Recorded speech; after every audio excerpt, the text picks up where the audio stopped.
Daily low-dose aspirin therapy may lower the risk of heart attack or stroke, but a new study claims men who take aspirin every day may be doubling their risk of melanoma.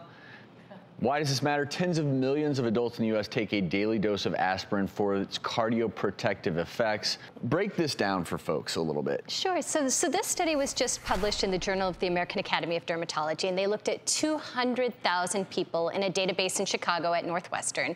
And they saw people who had been taking aspirin for heart preventive benefits, for stroke preventive benefits for at least a year.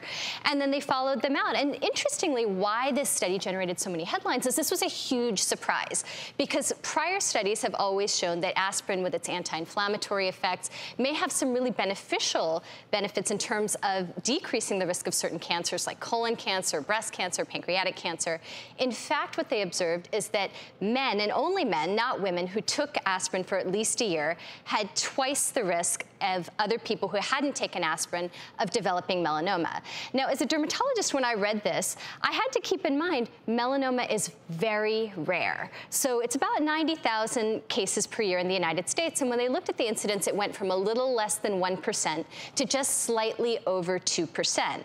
Now, when you think of that compared to the number of people who have heart disease and stroke, which is in the millions, that's a very, very different level of risk. So while I think as a dermatologist it's so important to know what medications people are taking because it may increase their personal relative risk, I think it's really premature to look at this study, which didn't look at any causality, and say that people should stop their aspirin. I think you should just tell your doctor and your dermatologist specifically what you're taking so they can screen you appropriately. I couldn't agree more. I mean, I think that this is an interesting observation. It's like one of those little, okay, let's pay a little more attention if I'm taking aspirin. Let's do all the things I'm supposed to do. Let's lather up more. You know, there are studies that show that people who use sunscreen have more melanomas than people who don't use sunscreen.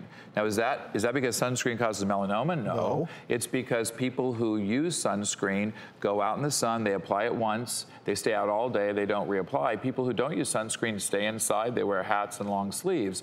So we all are taking risks all the time, and aspirin is such a powerful medication in so many ways. I agree, you do not want to use this as a reason to stop your aspirin. But I do think there's a sense that because aspirin is over the counter, and a lot of people, even though their doctors may not prescribe it as a treatment, they just take it for funsies. I take a few every day. Well, it's not I think this highlights the risk benefits of any medication. No, but a lot of people will, right, without any necessity to do so based on a doctor's recommendation. And I think that's where a headline like this may have you rethink that. Is that fair to say? No, I think that's fair, Travis. And I think that, you know, aspirin is actually a very powerful substance. It is one of the most powerful anti-inflammatories that exist.